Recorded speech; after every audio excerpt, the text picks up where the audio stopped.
नमस्कार, मी हेमंत देसाई ऑफिशियल या माझ्या यूट्यूब चॅनलमध्ये मित्रांनो आपलं मनापासून स्वागत। काल नाशिकमध्ये शिवसेनेचा म्हणजे उद्धव बाळासाहेब ठाकरे यांच्या शिवसेनेचा निर्धार मेळावा झाला आणि असे ठिकठिकाणी ते मेळावे घेणार आहेत। या मेळाव्यामध्ये उद्धवजी काय म्हणाले ते थोडक्यात आपण बघूच, पण या मेळाव्यात बाळासाहेब ठाकरे यांचा AI म्हणजे आर्टिफिशियल इंटेलिजन्सच्या तंत्रज्ञानाचा वापर करून त्यांचा आवाज वापरण्यात आला आणि ते आज हयात असते तर काय म्हणाले असते हे त्या भाषणातून ऐकवण्यात आलं, त्यांच्या हुबेहूब शैलीत आवाजामध्ये।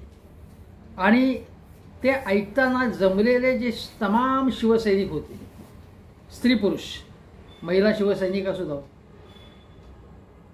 ते भारावून गेलेले होते बाळासाहेबांचा तसाच्या तसा आवाज ऐकून। आणि आजही अनेक ठिकाणी बाळासाहेबांची भाषणं जी जुनी आहेत ती लोक ऐकतात, सामान्य लोक आणि शिवसैनिक, आणि भारावून जातात। आता AI तंत्रज्ञानाचा वापर करून बाळासाहेब आज असते तर काय म्हणाले असते ही एक युक्ती आहे, ती कोणाला पटेल कोणाला पटणार नाही। खुद्द माझं असं मत आहे की AIच्या तंत्रज्ञानाचा वापर न करता बाळासाहेबांची जी भाषणं आहेत जुनी ती जरी ऐकवली आजच्या काळात जी रेलेव्हंट भाषणं आहेत तरीसुद्धा त्याचा तेवढाच प्रभाव पडेल, परंतु तो मुद्दा फारसा महत्त्वाचा नाही। आणि या युक्त्या केवळ उद्धव ठाकरे हे वापरतात हा जो काही आरोप केला जातो तो चुकीचा आहे। मोदी यांचे मुखवटे घालून सभेमध्ये शेकडो माणसं वावरतात। मोदींच्या पुतळ्यासमोर मग एखादा पुस्तक प्रदर्शनासारखा सोहळा असो, इंडस्ट्रियल एक्झिबिशन असतो, त्या ठिकाणी मोदींचे पुतळे किंवा प्रतिमा लावून त्यांच्या शेजारी फोटो काढण्याची सोय सेल्फी पॉईंट केला जातो। मेडिसन स्क्वेअर असेल तिथे जमाव जमवून मोदी मोदी असं लोकांकडून म्हणून घेतलं जातं, त्यांच्या तोंडावर मोदींचे मुखवटे असतात। मोदींवरती चित्रपट काढले जातात। धर्मवीर 1 आणि धर्मवीर 2 हे सिनेमे एकनाथ शिंदे यांनी स्वतःच्या प्रतिमा निर्मितीसाठी काढले आणि एकनाथ शिंदे हे कॉपी करण्याबद्दल प्रसिद्ध आहेत। म्हणजे शिवसेनेची कॉपी करून आपला पक्ष तथाकथित पक्ष काढणं, त्यानंतर मोदींप्रमाणेच आपली स्वतःची इमेज नाहीच आहे काही तर ती बिल्डअप करण्यासाठी म्हणून जाहिरात तंत्राचा वापर करणं, सिनेमे काढणं आपल्यावरती। आणि मोदींप्रमाणेच मी सर्वसामान्य माणूस आहे, मोदींचं मी चहावाला आहे असं म्हणायचं, तसं मी रिक्षा चालवायचो हे मुद्दामून सांगून एक व्हिक्टिम होड स्वतःबद्दल एक सहानुभूती निर्माण करण्याचा प्रकार। मी गरीब होतो, मी कुठून कुठे आलो, ठीक आहे त्याचं कौतुक आहे, पण उद्धव ठाकरे आदित्य ठाकरे हे श्रीमंत आहे हे त्यांना सांगायचं असतं। त्यांचं एक लक्ष म्हणजे 2 डोळ्यापैकी 1 डोळा कायम मातोश्रीच्या दिशेने असतो। ते म्हणतात की माझं तिकडे लक्ष नाही, मी कामाने उत्तर देतो, तर हे सगळं खोटं आहे, पूर्णपणे खोटं आहे। ते बारीक डोळ्याने संपूर्ण नजर त्यांची फोकस मातोश्रीवर आणि उद्धव ठाकरे काय करतायत याकडे असतं। आणि हा जो काही कॉम्प्लेक्स आहे त्यांचा तो जोपर्यंत दूर होत नाही तोपर्यंत त्यांना स्वतंत्र व्यक्तिमत्व मिळणार नाही। उद्धव ठाकरे त्यांची शिवसेना याच्या पलीकडे जे जग आहे, याच्या पलीकडे जे समस्या आहेत जगाच्या, त्याकडे त्यांना एकदा डोळे उघडून पाहावं लागेल। सारखं उद्धव ठाकरे ते घरी बसतात। अरे उद्धव ठाकरे नाशिकला गेले, कधी संभाजीनगरमध्ये, घरी कसे बसतात? तुम्ही धृतराष्ट्र आहात का? तुम्ही आंधळे आहात का? तुम्हाला काही समजत नाही का? ते नरेश म्हस्के म्हणाले की नाशिकला जाण्याच्या ऐवजी फेसबुक लाईव्ह करायला पाहिजे। नरेश म्हस्के यांचा मुळात बुद्ध्यांक अतिशय कमी आहे। टीका करताना काहीतरी त्यामध्ये पॉईंट असला पाहिजे ना, काय वाटेल ते बोलतात ते। एकनाथ शिंदे यांची शोकांतिका अशी आहे की सत्ता मिळाली त्यांना, पण त्यांचे जे सहकारी आहेत त्यापैकी 1-2-4 सोडले तर त्यापलीकडे सगळा म्हणजे त्यांना कसं बोलावं कसं वागावं त्याची काही त्याचं पातळीच नाही। उलट उद्धव ठाकरेंकडे आजही जे नेते आहेत त्यापैकी अनेक जण उत्तम बोलतात, नीट वागतात, नीट एक्सप्रेस होतात, अनिल परब घ्या, तुम्ही अनिल देसाई घ्या, वकिली कसब आहे त्यांच्याकडे, आणि अनिल परब विधान परिषदेमध्ये तुटून पडले. सुषमाताई अंधारे घ्या, भास्करराव जाधव घ्या. आता भास्करराव जाधव आणि सुषमा अंधारे मला वाटतं नाशिक मेळाव्यात नव्हते का मला माहीत नाही, पण ते नव्हत्या त्या, हे दोघेही नव्हते. ते दोघेही असते तर आणखीन मजा आली असते. अरविंद सावंतांचं जबरदस्त भाषण झालं नाशिकच्या सभेमध्ये. संजय राऊत नेहमीप्रमाणे बोलतात चांगलं, आणि एकापेक्षा आदित्य ठाकरेंचं चांगलं भाषण झालं. पण मला सांगायचं असं आहे की एकनाथ शिंदे हे कॉपी करतात. लाडक्या बहिणीची मध्य प्रदेशची योजना भाजपने सांगितली, त्यांनी कॉपी केली. त्यामुळे त्यांच्याकडे ओरिजिनल काहीच नाही. त्यांचं स्वतःचं नाव सोडून त्यांचं पक्षाचं नाव, ती शैली सगळी, हे सगळी कॉपी आहे त्यांची, स्वतःचं काहीच नाही त्यांच्याकडे. आणि पुन्हा ते म्हणतात की मोदींना की मी तुमचाच आहे, म्हणजे माझं अस्तित्व तुमच्यात विलीन झालेलं आहे असं ते म्हटलं. एक प्रकारे मी तुमचा माणूस आहे असं स्पष्टपणे सांगतात. संजय शिरसाट ते म्हणाले की जेव्हा संजय राऊत म्हणाले की एकनाथ शिंदे यांचे नेते, यांच्या पक्षाचे नेते अमित शहा आहेत, मग संजय शिरसाट तिरसटले आणि म्हणाले की हो आहेत, तुमचं काय म्हणणं आहे, तुम्हाला काय करायचं त्याशी वगैरे वगैरे. आणि ते कबूल करून गेले संजय शिरसाट एक प्रकारे की अमित शहा यांच्या हुकुमानुसार, आदेशानुसार हे सर्व काही होत. वाढदिवसाला अमित शहा मोदीजींचा फोन आला की एकनाथ शिंदेंना परमानंद होतो, ठीक आहे, त्यांना आनंद होत असेल, पण तो प्रश्न नाही आहे. या सभेमध्ये बाळासाहेबांच्या आवाजात काय सांगितलं गेलं ते थोडक्यात आपण ऐकूया. मी सांगतो. ते असं म्हणाले की माझ्या जमलेल्या तमाम हिंदू बांधवांनो, भगिनींनो, आणि हा आवाज घुमताच सभागृह नाशिकमध्ये डोक्यावर घेतला गेला. तुमचे 100 बाप आले, शिवसेना संपवण्याचे कितीही प्रयत्न झाले तरी ती संपणार नाही. आणि मग ते म्हणाले 2004च्या लोकसभा निवडणुकीस त्यानंतर ते म्हणाले नाशिक म्हटलं की गर्दी होणारच, नाशिककरांमध्ये ढोंगीपणा नाही, महाराष्ट्रात आमच्यामुळे वाढले आणि आमच्याच पाठीत घाव घातली कोणी, या गद्दारांनी. माजी मंत्री बबन घोलप यांना उद्देशून, बबन घोलप आले आहेत का, आता जाऊ नको, कानेरे मैदान भरले आहे, जगदंबेची कृपा आणि ती राहणारच असा उल्लेख त्यांनी केला. म्हणजे बाळासाहेबांच्या आवाजात मुंबई आपलीच आहे असं बाळासाहेब गरजले. आणि अशा आव्हानांमधूनच, आत्ता जे आव्हान आहे निर्माण केलेले भाजपने, महायुतीने, अशा आव्हानांमधूनच शिवसैनिक पुढे जाईल.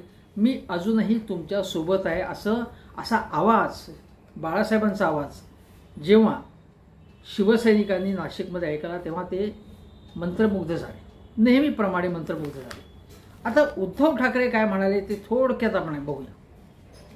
भाजपचं हिंदुत्व हे मोठं खोटं कथानक आहे असं ते म्हणाले. वक्फ बोर्ड दुरुस्ती विधेयकाला विरोध करणाऱ्या अण्णा द्रमुकशी 2 दिवसात अमित शहा यांनी युती केली. आणि मी तुम्हाला सांगतो की गेल्या वेळी अण्णा द्रमुकच्या नेत्यांना प्रचंड शिव्या देत होते, त्यांचेच अण्णामलई म्हणून भाजपचे जे प्रदेशाध्यक्ष त्यांना दूर केलं त्यांनी, आणि अण्णा द्रमुकशीच युती केली. म्हणजे आपल्याच नेत्याला बाजूला केलं, दुसऱ्याला अध्यक्ष बनवलं, असा हा भारतीय जनता पक्ष आहे. मग ते म्हणाले की एखादी गोष्ट आम्ही केली म्हणून भ्रष्ट झालो का, उद्धवजी म्हटलं. सावली पडली म्हणून आम्ही बाटलो, इतके आमचं हिंदुत्व तकलादू नाही. राज्यात मराठी व देशात हिंदू असं आमचं हिंदुत्व व्यापक आहे, स्पष्टपणे त्यांनी सांगितलं. आणि हिंदुत्व म्हणजे आम्ही सोडलेलं नाही असं उद्धवजी म्हणाले, स्पष्टपणे त्यांनी सांगितलं. आणि ते म्हणाले की दलित व्यक्तीला तुम्ही सरसंघचालक करणार आहात का, कारण काँग्रेसला म्हणतात मोदी की तुमचा मुस्लिम, तुम्ही 50% मुसलमानांना हे द्या, तिकीटं द्या, असं जेव्हा मोदी म्हणाले तेव्हा तुम्ही करा ना काय ते सरसंघचालक दलित व्यक्तीला, असं ते म्हणाले. महिला सरसंघचालक का नाही असाही प्रश्न विचारता येईल. आणि या प्रकारे उद्धवजींनी प्रभावी भाषण केलं आणि एक प्रकारचा आत्मविश्वास आणि ऊर्जा या सगळ्या शिबिरामधून मिळाली. आता उद्धव ठाकरे यांच्या पक्षाला सातत्याने असे उपक्रम हाती घ्यावे लागतील. सातत्याने निर्धार शिबिरं असतील, आंदोलन असेल. आता या आठवड्यात जे पाणी आंदोलन केलं, हांडले घेऊन, ते चांगली गोष्ट केली उद्धव ठाकरे यांनी, अतिशय चांगली गोष्ट केली म्हणजे त्यांच्या पक्षाने. आणखीन अशी आंदोलनं, माझं म्हणणं असं होतं की गेल्या काही काळामध्ये अशी आंदोलनं व्हायला पाहिजे होती, ती दुर्दैवाने उद्धव ठाकरे यांच्या पक्षाकडूनही झाली नाही असं माझं म्हणणं आहे. आणि उद्धव ठाकरे यांच्या पक्षामध्ये सुद्धा त्यांच्या कार्यकर्त्यामध्ये चैतन्य आलं पाहिजे, लोकांचे प्रश्न हाती घेतले पाहिजे. गद्दार खोके हे सगळं ठीक आहे, पण त्याच्या पलीकडे सर्वसामान्यांचे प्रश्न काय आहेत ते आपण बघितले पाहिजे. आणि त्यामध्ये आपण जर बघितलं तर खूप प्रश्न आहेत. पेपर फुटीचा एक प्रश्न आहे बघा, शिक्षक भरतीमध्ये खूप बोगस शिक्षक भरती झाली, त्यात घोटाळे, कायदा आणि सुव्यवस्थेचा प्रश्न, पुन्हा एका चिमुकलीवरती अत्याचार झाला आहे, हे बालकांची सुरक्षा असेल, महिलांची सुरक्षा असेल, रेशनवरती मिळणारे धान्य योग्य वेळेत मिळतं का, अनेक प्रश्न आहेत. शेतकऱ्यांचे प्रश्न आहेत, मुख्य म्हणजे शेतकऱ्यांचे अनेक प्रश्न आहेत. ते केवळ आधारभावांबद्दलचे नाहीत, बाकीचे सुद्धा प्रश्न आहेत. आणि त्यांना सातत्याने जेव्हा हेलपाटे घालावे लागतात एकेका कामासाठी म्हणून, असे हे अनेक प्रश्न हातात घेऊन गावोगावच्या म्हणजे ग्रामीण भागामध्ये एकेकाळी उद्धव ठाकरे यांनी भारनियमनाचा प्रश्न असेल, ऊस शेतकऱ्यांचा प्रश्न, कांदा शेतकऱ्यांचा प्रश्न हे लावून धरला होता.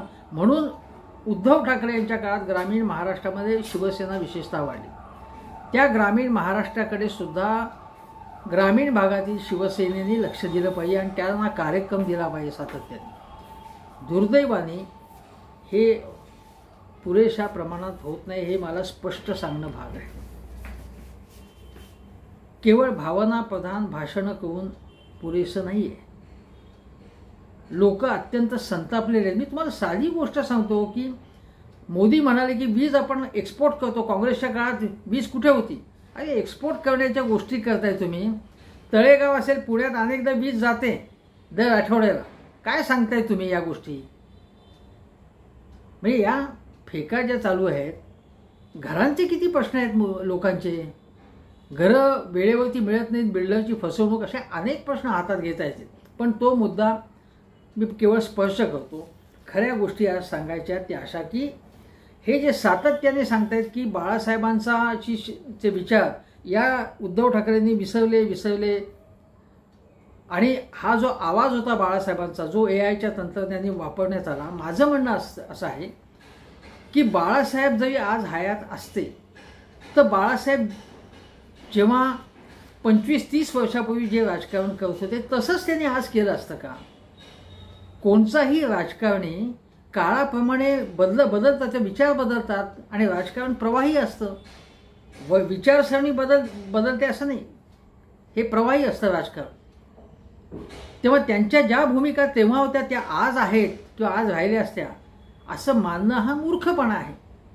बाळासाहेब जर आज असते तर असा मठ्ठपणा करणाऱ्या, भंपकपणा करणाऱ्या आणि आपल्या स्वार्थासाठी बाळासाहेबांच्या पुण्याईचा नावाचा वापर करणाऱ्यांच्या कानाखाली त्यांनी कसा आवाज काढला असता याचा आपण केवळ विचारच करू शकतो.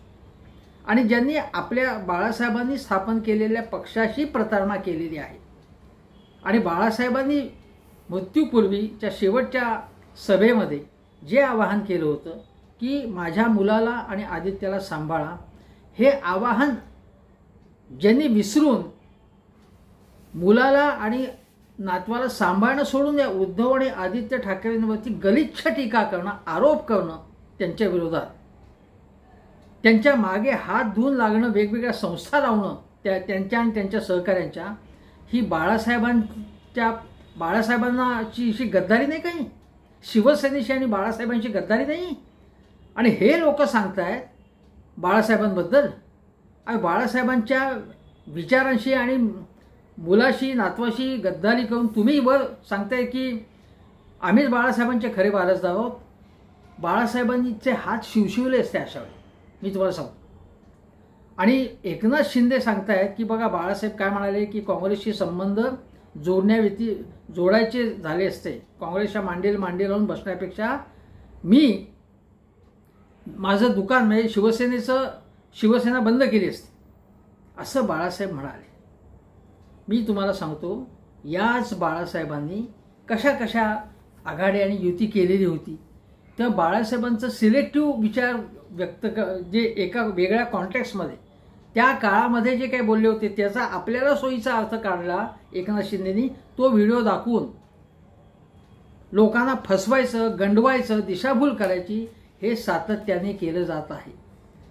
जर एकनाथ शिंदे आणि त्यांच्या टोळक्यांनी सांगितलं की केवळ आणि केवळ सत्तेसाठी, स्वार्थासाठी आणि ईडीला घाबरून आम्ही बाळासाहेबांचे विचार सोडले आणि भाजपवर गेलो, तो काहीही हरकत नाही, ते तुम्ही कबूल करा.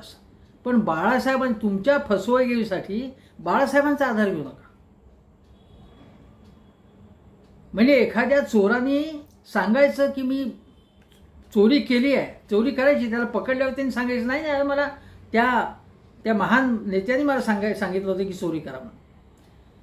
बाळासाहेबांनी ठाणे महानगरपालिकेतल्या टक्केवारीच्या राजकारणाचं स्वतःच त्यावरती टीका करून त्याच्या चौकशीचे आदेश दिलेले होते किंवा चौकशी व्हावी असं म्हटलं होतं आपल्याच पक्षाच्या. आणि हा जो काही भ्रष्टाचार चालला होता त्याच्याविरुद्ध बाळासाहेबांनी आवाज उठवला होता. आणि ठाणेमध्ये ठाण्याचे किंग कोण आहे आज, त्यांचे काय उद्योग आहेत, त्यांचे काय व्यवहार आहेत, म्हणजे जे एकापेक्षा एक अट्टल ज्यांना बदमाश म्हणावं ते बाळासाहेबांचे विचार, हिंदुत्व, भारत, सावरकर हे बोलताय. तुम्ही मुळात तुम्ही लुटारू आहात, दुसरं काही तुमच्याबद्दल एका शब्दात तुम्ही लुटारू आहात केवळ, आणि भाजपचे गुलाम आहात. तुम्ही कोणाचीही नावं घेऊ नका. मी कोणीतरी बदमाशांनी आचार्य विनोबा, जयप्रकाश नारायण, महात्मा गांधी यांची नावं घ्यायची आणि आपले हवे ते उद्योग करायचे, तसं चाललेले आहे. आता बाळासाहेबांच्या काळामध्ये 1968 साली प्रजा समाजवादी पक्षाची युती झाली होती. प्रजा समाजवादी पक्ष आणि शिवसेनेचा मराठी विचाराचा काय संबंध होता, पण केली युती महानगरपालिकेत. 1972 साली रासू गवई गटाशी केली रिपब्लिकन नेते. 1972 मध्ये मुस्लिम लीगशी युती केली, व्यासपीठावरती गेले होते बाळासाहेब त्या आणि त्या परिस्थितीप्रमाणे वागायला लागतं ना. त्या व्यासपीठावर गेलेले होते मुस्लिम लीगच्या. 1978 साली पुन्हा दलित पॅन्थरशी युती. त्याच्या अगोदर दलित पॅन्थरशी संघर्ष झालेला होता शिवसेनेचा, तो संघर्ष स्वतः मी बघितलेला आहे. त्यांच्याशी युती केली त्यांनी. मग तुम्ही काय म्हणाल की अरे काय आहे असं कसं, पण राजकारण बदललं. 1977 आणि 1980 मध्ये इंदिरा काँग्रेसला पाठिंबा. बघा 1980 मध्ये तर मी अंतुले मुख्यमंत्री असताना तर निवडणूकच लढवली नाही एकदा, कारण आणीबाणीला पाठिंबा होता एक प्रकारे, त्यांनी निवडणूक लढवली नाही, जसं राज ठाकरेंनी निवडणूक लढवली नाही. पण राज ठाकरेंनी बिनशर्त पाठिंबा दिला तर राज ठाकरे चांगले, कारण राज ठाकरेंनी आम्हाला पाठिंबा एक प्रकारे दिला असं भाजपचं मत. पण बघा बाळासाहेबांनी त्यावेळी काँग्रेसला पाठिंबा दिला होता, इंदिरा गांधींना, आणीबाणीला, अंतुलेंना. निवडणूकच न लढवून पाठिंबा देणं ना एक प्रकारे. 1985 साली समाजवादी काँग्रेसशी युती केली होती. समाजवादी काँग्रेसचा काय संबंध होता शिवसेनेशी. 2011 मध्ये भीमशक्ती शिवसेना यांची युती झाली. आता हे सगळं मी सांगतोय ते असं. आणि एकदा तर मला आठवते की अंतुले जेव्हा म्हणाले, अंतुले दिल्लीमध्ये गेले, मंत्री होते, मुख्यमंत्री तर होते इथे, ते म्हणाले दिल्लीमध्ये मी शिवसेनेचा राजदूत आहे म्हणून, असं अंतुले म्हणाले. काँग्रेसवाल्यांना हे आवडलं नाही, पण अंतुले बोलले होते ते. आणि अंतुलेंची मैत्री माझी कशी आहे हे बाळासाहेब सतत वर्णन करून सांगत असतात. आणि बघा या सगळ्या ज्या गोष्टी आपण बघितल्या तर याच्यावरनं काय दिसतं की बाळासाहेब फ्लेक्झिबल होते, लवचिक होते. आणि काँग्रेस, तेव्हाची काँग्रेस इंदिरा गांधींच्या वेळची, इंदिरा गांधींचं नाव खूप होतं, राजीव गांधींच्या काळातली काँग्रेस खूप बलाढ्य होती. काँग्रेस म्हणेल तसं देशात घडत होतं. आज काँग्रेसची ताकद काय आहे. आणि काँग्रेसने दुय्यम भूमिका घेतली ना, उद्धव ठाकरेंना मुख्यमंत्री केलं, काँग्रेस राष्ट्रवादीने दुय्यम भूमिका पत्करली. आणि या निवडणुकीत लोकसभेच्या वेळी काँग्रेसच्या खासदारांनी येऊन सांगितलं की उद्धव ठाकरे यांचे थँक्स मानले की तुमच्यामुळे, तुम्ही सभा ज्या जंगी घेतल्या त्यामुळे आम्ही निवडून आलो. आणि विधानसभेला सुद्धा उद्धवजींनी सभा घेतल्या होत्या. आता यश मिळणं न मिळणं, त्यानंतर लाडकी बहीण, वेगवेगळे फॅक्टर्स आले, हा भाग वेगळा. पण उद्धव ठाकरे यांच्याबद्दल काँग्रेस नेत्यांनी कृतज्ञता व्यक्त केली आणि त्या महाविकास आघाडी सरकारमध्ये सर्व लाभ शिंदे यांनी घेतलेले होते. सर्व फायदे उकळले होते शिंदे आणि त्यांच्या सहकार्याने. आणि त्यांच्याच उद्धव ठाकरेंमुळे नेतृत्व मिळालं, वेगवेगळी पदं मिळाली. त्या बळावरती आपला एक गट त्यांनी बांधला आणि मग भाजपशी युती करून उद्धव ठाकरेंना टांग मारली आणि उद्धव ठाकरेंच्या नावाने शिमगा सुरू केला. आणि पुन्हा मी माझ्याकडे बाळासाहेबांचे विचार आहेत असं ते म्हणलं. यावरती कोणी विश्वास ठेवावा का? तुमच्याकडे सत्ता, भरपूर पैसा आहे. म्हणजे आता राजकारणातले अदानी कोण आहेत हे लोकांना माहिती आहे. आता राजकारणातले ठेकेदार कोण आहेत? आता राजकारणात तुम्ही बघितलं, एक रत्नागिरीतला एक नेता आहे या शिंदेंच्या सेनेतला, तो महा ठेकेदार आहे. आजच्या भाषेत सगळं महा असतं ना, तो प्रचंड मोठा ठेकेदार आहे. दुसरा एक ठेकेदार ठाण्याचा तुम्हाला माहितीच आहे कोण आहे. हे दोघंही विकास पुरुष आहेत. आता याचा आणि बाळासाहेबांच्या विचारांचा काहीही संबंध नाही. आता तुम्हाला सांगतो की जेव्हा तुम्ही दाखवता की काँग्रेसबरोबर मी जाणार नाही, मग आपण ताबडतोब सांगू शकतो. मेहबूबा मुफ्तींचं उदाहरण माहितीच आहे की भाजप कसं गेलं. परंतु नितीश कुमार, ममता बॅनर्जी, जॉर्ज फर्नांडिस यांच्या विचारांचा आणि भाजपचा काय संबंध होता? ते एनडीए आघाडीत गेले ना, ममता बॅनर्जी गेल्या, ते वेगळ्या विचारांचे होते ते. पण ते सरकार, एनडीए सरकार हे चुकीचं सरकार आहे, विचारांशी तोडजोड करणारं सरकार आहे. असं वाजपेयी सरकार असताना या शिंदे यांच्या टोळीपैकी कोणी म्हटलं होतं का तेव्हा? त्यांना कोणीच ओळखत नव्हतं तेव्हा या लोकांना. पण आज तरी ते म्हणतात का असं? हा एक भाग. दुसरी गोष्ट अशी की 2014मध्ये जर उद्धव ठाकरेंनी तोपर्यंत काहीच पाप केलं होतं, पण बाळासाहेबांचं निधन झाल्यानंतर मग ती संधी साधून शिवसेनेला खलास करण्यासाठी म्हणून युती तोडून टाकली आहे भाजपने. तेव्हा उद्धव ठाकरेने अनाऊन्स केलं होतं मी हिंदुत्व सोडले म्हणून. मग तेव्हा त्यांना का दगा दिला? मग ती हिंदुत्वाशी तुम्ही केलेली प्रतारणा नाही भाजपने, असा प्रश्न विचारायचा की नाही? मग जेव्हा युती तोडली आणि पुन्हा शिवसेना गेली त्यांच्याबरोबर युतीमध्ये, म्हणजे फडणवीस सरकारमध्ये, त्यांनी जाणं माझ्या मते तेव्हा चुकीचं होतं. त्यावेळी जर विरोधात राहून शिवसेना वाढला असता पक्ष, ठीक आहे, त्यांनी ते काय केलं असेल ते केलं. कदाचित अशी भीती असेल की काही तेव्हाच हे गद्दार गँग तेव्हाच कदाचित गद्दारी करून मोकळी झाली असते, अशी भीती वाटली असू शकते. पण जर युती तोडली तुम्ही, तर शिवसेना परत का तुमच्याबरोबर घेतलं?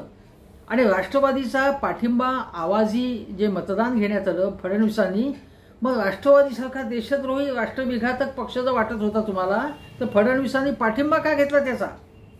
आणि ते पाठिंबा घेऊन जे फडणवीस सरकार तगलं, त्याच्याबरोबर एकनाथ शिंदे का गेले? शिवसेना अख्खा गेला ठीक आहे, पण एकनाथ शिंदे म्हणतात ना. मग एकनाथ शिंदेने तेव्हा म्हणायला पाहिजे होतं की राष्ट्रवादीचा पाठिंबा होता म्हणून तुमचं सरकार तगलं. अशा सरकारला मी स्पर्शसुद्धा करू इच्छित नाही असं तेव्हा त्यांनी म्हणायला पाहिजे होतं. ते म्हणाले नाहीत तसं एकनाथ शिंदे. दुसरी गोष्ट, बाळासाहेबांनी गद्दारांना क्षमा नाही, सूर्याजी पिसाळ वगैरे काय काय म्हटलेलं आहे. आणि बाळासाहेबांनी काय कशा प्रकारचा प्रसाद दिला होता हे आपल्याला माहिती आहे. मग ते छगन भुजबळ असतील, त्यांना तर त्याचा तो प्रसंग, बाका प्रसंग त्यांच्यावरती आलेलाच होता. पण ज्या बड्या नेत्यांनी गद्दारी केली ते सगळे श्रीमंत नेते होते. 3 उदाहरणं म्हणजे नारायण राणे, छगन भुजबळ आणि गणेश नाईक, आणि आता चौथे एकनाथ शिंदे. त्यामध्ये सुद्धा तुम्हाला सांगतो की काय म्हणणार होतं मी तुम्हाला की की हे आता दिघ्यांच्या गोष्टी सांगतात, आनंद दिघेंचे, धर्मवीर, की मी धर्मवीरांचा कसा वारसदार आहे. त्या आनंद दिघांनी तिथे ठाण्यामध्ये 2 हात केले जसे केले होते, तशा प्रकारची भाजपच्या विरोधातली भूमिका हे एकनाथ शिंदे घेत नाही. ठाण्यामध्ये त्यांचं राजकारण चालू असेल भाजपबरोबर, पण ज्या प्रकारे भाजपवरती हल्ला चढवायचे, ते संघावरती हल्ला चढवायचे, तसा हल्ला हे चढवत नाही. आता हा एक भाग झाला. आणखीन एक गोष्ट जी सांगायची असे की नारायण राणे आणि त्यांच्या मुलांनी बाळासाहेब ठाकरेंवर सुद्धा पातळी सोडून आरोप केलेले होते. अशा नारायण राणेंच्या मुलांना एकनाथ शिंदेने आपल्या पक्षात कसा काय प्रवेश दिला? मग हे बाळासाहेबांच्या विचारांशी, ज्यांनी विचारांच्या विरोधात जे वागले किंवा ज्यांच्यावरती अत्यंत वाईट टीका केली, तुम्ही म्हणता ना की सुषमाताई अंधाऱ्यांचं पूर्वीचं काही वाक्य काढून, विधानं काढून त्यांच्यावर टीका करता, मग निलेश राणे तुमच्या पक्षात आहे. नारायण राणे आणि एकनाथ शिंदेचे संबंध दोस्तीचे आहेत. हे कसं काय चालतं तुम्हाला? हा एक प्रश्न आहे. दुसरी गोष्ट अजून एक जी विचारायची ती अशी की या दोघांच्या विचारांमध्ये आता आपण समजून घेऊया थोडक्यात की हिंदुत्व कसं, यात फरक आहे. हिंदुत्वाची डेफिनेशन किंवा व्याख्या ही उद्धव ठाकरेंनी केली आहे की माझं हिंदुत्व घंटा वाजवणार नाही आहे, लोकांच्या मदतीला धावून जाणार आहे, शेंडी जानव्याचं नाही, म्हणजे ब्राह्मणी किंवा सनातनी हिंदुत्व नाही आहे माझं, हे प्रबोधनकारी हिंदुत्व आहे. बाळासाहेब ठाकरे यांचं हिंदुत्व हे हिंदू राष्ट्रवादी सांस्कृतिक राष्ट्रवादवालं नव्हतं, ते जे भाजपचं आहे. एकनाथ शिंदे फक्त भाजपच्या किंवा संघाच्याच भाषेत बोलतात. त्यांनी काही आपली व्याख्या केली का की बाळासाहेबांचं हिंदुत्व, मला दिसलेलं हिंदुत्व कसं आहे बाबा? बाळासाहेब हे मराठी माणसासाठी लढत होते आणि निवडणूक जेव्हा यायची तेव्हा त्यांचं काय ते तेवढ्यापुरतं हिंदुत्व, मग भाजपची दोस्ती, मग सभाबिभा चालायच्या, पण बाकीच्या वेळी ते मराठी माणसाच्या प्रश्नावरती लढत राहिले. हे आपण विसरून चालणार नाही.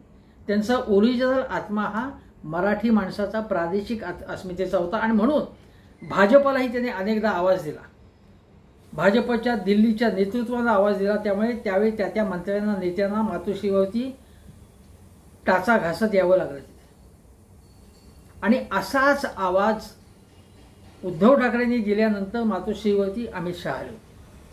म्हणजे बाळासाहेबांची जी तडफदारपणा किंवा स्वाभिमानीपणा जो आहे, बाणा जो आहे, तो उद्धव ठाकरे यांच्या शिवसेनेमध्येच आहे. 100% त्यांचा तो सगळे गुण उद्धव ठाकरेंमध्ये आले असं काही मी म्हणत नाही. बाळासाहेबांचं सगळं ओरिजिनल वेगळंच होतं, उद्धव ठाकरेंचा स्वभाव वेगळा आहे. आणि माझं असं म्हणणं आहे की बाळासाहेबांची कॉपी उद्धव ठाकरे यांनी का करावी? उद्धव ठाकरेंसारखंच वागायला पाहिजे, आदित्य ठाकरेंनी त्यांच्यासारखंच वागायला पाहिजे. आणि कालमानाप्रमाणे राजकारण बदलतं तशा स्ट्रॅटेजीज घेतल्या पाहिजेत. ज्यावेळी बाळासाहेबांच्या लक्षात आलं की आपल्या मराठी मतांमधून आपला विस्तार होणार नाही, त्याला एक लिमिटेशन येते, म्हणून त्यांनी भाजपशी दोस्ती केली. हे राजकारण आहे शेवटी, तो काही सगळा परमार्थ नाही आहे. आणि मग शिवसेनेचा विस्तार झाला, शिवसेनेच्या खांद्यावर बसून भाजपचा विस्तार झाला आणि मग शिवसेनेचं ओझं फेकून द्यायचं अशा प्रकारचं अत्यंत स्वार्थी राजकारण भाजपने केले. त्यासाठी शिवसेना तोडली, पूर्णपणे कृतज्ञपणा केला त्यांनी. पण त्यांचं जे हिंदुत्व बाळासाहेबांचं आणि यांचं हिंदुत्व याचं वेगळं आहे. एक तर कसं आहे की भाजपचं जे हिंदुत्व आहे, सनातनी हिंदुत्व आहे, सनातनी धर्माचं, सांस्कृतिक राष्ट्रवाद, मुस्लिम द्वेष, हे बाळासाहेबांच्या याच्यामध्ये नाही. बाळासाहेब फक्त पाकिस्तानला अद्दल घडवण्याची भाषा करतात. बाकी शाबीर शेख वगैरे त्यांच्याबरोबर होते ना. आणि कधीही बाळासाहेबांनी मुसलमानांचं लांगुलचालन केलं नाही ना. उद्धव ठाकरे करतात. मुसलमानांनी मतं उद्धव ठाकरेंना दिली. मुसलमान हे या देशाचे नागरिक आहेत, हे भाजपला मान्य आहे ना, शिंदेंना मान्य आहे ना.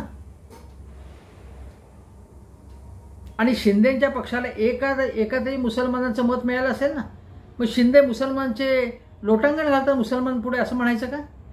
त्यामुळे हे नॅरेटिव्ह जे तयार करतायत ते चुकीचं आहे, हे लक्षात घ्या. एक भाजपची स्पेस, भाजपला हिंदुत्वाची स्पेस जी आहे, अवकाश जो आहे, त्यामध्ये त्यांना शिवसेना किंवा तत्सम पक्षाला वाढवू द्यायचं नाही. त्यांना 100% भाजप करायचं आहे. तोपर्यंत त्यांना त्या पक्षाला केवळ वापरून घ्यायचं आहे.